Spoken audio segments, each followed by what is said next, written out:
ಮಾಜಿ CM VS ಅಚ್ಯುತಾನಂದನ್ ಅಂತ್ಯಕ್ರಿಯೆ ಇವತ್ತು ನಡೆಯಲಿದೆ. ಅಚ್ಯುತಾನಂದನ್ ಅವರ ಹುಟ್ಟೂರು ಆಲಪ್ಪುಳದಲ್ಲಿ ಅಂತ್ಯಕ್ರಿಯೆ ನಡೆಯಲಿದ್ದು ಕುಟುಂಬಸ್ಥರ ಆಕ್ರಂದನ ಮುಗಿಲು ಮುಟ್ಟಿದೆ. ನಿನ್ನೆ ವಿಎಸ್ ಅಚ್ಯುತಾನಂದನ್ ಅಂತಿಮ ದರ್ಶನವನ್ನ ಸಾರ್ವಜನಿಕರು ಪಡೆದರು. ನೆಚ್ಚಿನ ನಾಯಕ ವಿಎಸ್ ಅಚ್ಯುತಾನಂದನ್ ನಿಧನಕ್ಕೆ ಗಣ್ಯರು ಕಂಬನಿ ಮಿಡಿದ್ರು. ಶತಾಯುಷಿಯಾಗಿದ್ದ ಅಚ್ಯುತಾನಂದನ್ ಹೃದ್ರೋಗ ಸಮಸ್ಯೆಯಿಂದ ಬಳಲ್ತಾ ಇದ್ರು. ಕೇರಳದ ಮುಖ್ಯಮಂತ್ರಿಯಾದಂತಹ ಪಿಣರಾಯಿ ವಿಜಯನ್ ಸೇರಿದಂತೆ ಹಿರಿಯ ರಾಜಕೀಯ ನಾಯಕರು ಸಂತಾಪ ಸೂಚಿಸಿದ್ರು. ಇವತ್ತು ಹುಟ್ಟೂರು ಆಲಪ್ಪುಳದಲ್ಲಿ ಅಂತ್ಯಕ್ರಿಯೆಗೆ ಸಕಲ ಸಿದ್ಧತೆಯಾಗಿದೆ.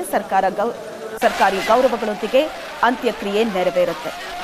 ಅಂತಿಮ ದರ್ಶನವನ್ನ ಪಡೆದಂತಹ ಜನ ಕಣ್ಣೀರು ಹಾಕ್ತಾ ಇರುವಂತಹ ದೃಶ್ಯವನ್ನ ನೀವು ನೋಡ್ತಾ ಇದ್ದೀರಿ.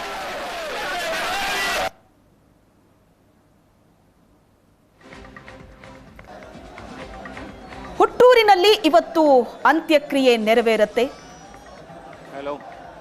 2006ರಿಂದ 2011ರವರೆಗೆ ಕೇರಳ ಸಿಎಂ ಆಗಿದ್ದವರು, ಶತಾಯುಷಿಯಾಗಿದ್ದಂತಹ ಅಚ್ಯುತಾನಂದನ್ ಅವರು ಹೃದ್ರೋಗ ಸಮಸ್ಯೆಯಿಂದ ಬಳಲ್ತಾ ಇದ್ರು. ಹುಟ್ಟೂರಿನಲ್ಲಿ ಇವತ್ತು ಅಂತ್ಯಕ್ರಿಯೆ ನೆರವೇರುತ್ತೆ.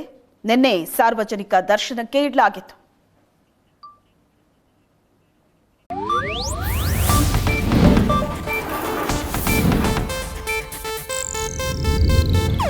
ಇದು ಏಷ್ಯಾನೆಟ್ ನ್ಯೂಸ್ ನೆಟ್ವರ್ಕ್ ಪ್ರಸ್ತುತಿ.